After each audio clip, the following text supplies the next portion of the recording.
So, Mr. West, could you pronounce this word for me?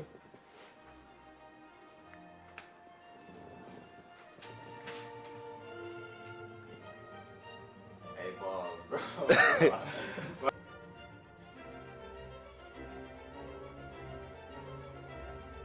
Orthography, a method of representing a language or the sounds of a language by written symbols, spelling. The orthography of English, however, is at times highly irregular if not illogical, where common syllables do not represent the sounds they most commonly make. This allows irregular patterns of spelling and pronunciation, as George Bernard Shaw demonstrated with his spelling of the word fish as G-H-O-T-I.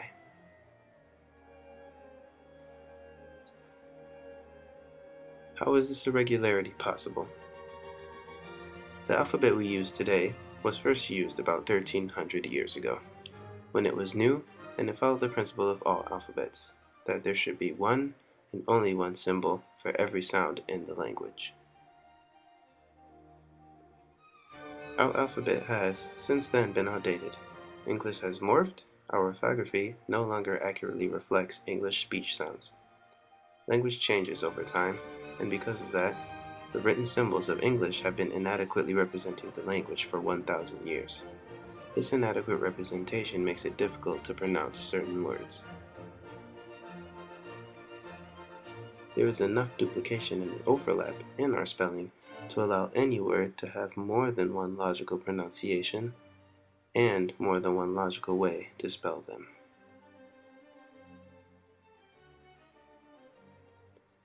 The irregularity of the syllable O. Let's talk about the syllable in the word enough, O-U-G-H. You think the word O-U-G-H makes the sound UF in every word? I would say so, just simply because anytime I see the word, or not the word, but the two letters G and H, I just you think of that F sound. I place that with the F sound. And then the OU is like a like a U sound, definitely. So it makes the same sound in enough, rough, cough. It seems like it would follow that pattern. Right. But there are some irregularities, like in the word through that ends in O-U-G-H, but there is no F sound at the end of that.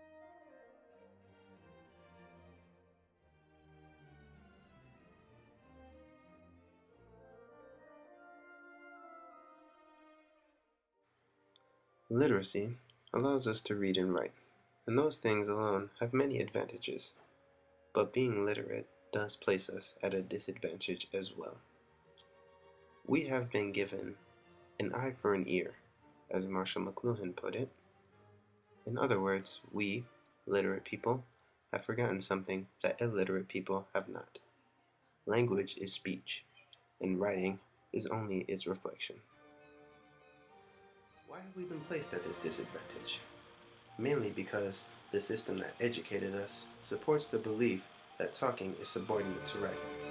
The reason for that belief is inherent in the long, arduous, and formal process by which we learn to write, compared to the easy, casual, seemingly automatic way we learn to speak.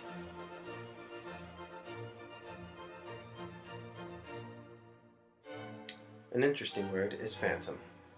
Phantom, starting with PH, has two phonemic sounds. P by itself has two sounds. That creates 4 sounds. A has 10 different sounds. That compounds to 40 different sounds. N has 2 more sounds, creating 80. T, having 3 sounds, creates 240. O, having 8 sounds, compounds to 1920.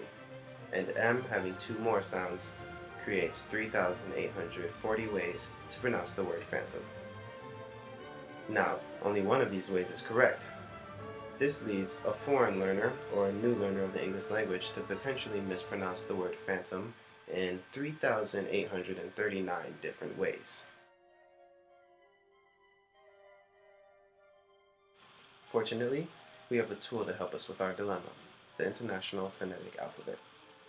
The International Phonetic Alphabet, or IPA as it is commonly referred to, was designed about 100 years ago and created for the purpose of observing speech sounds. It is international, meaning it can be applied to any language, phonetic, meaning it is based on observed speech sounds, and an alphabet, that adheres to the alphabetic principle of one sound per symbol.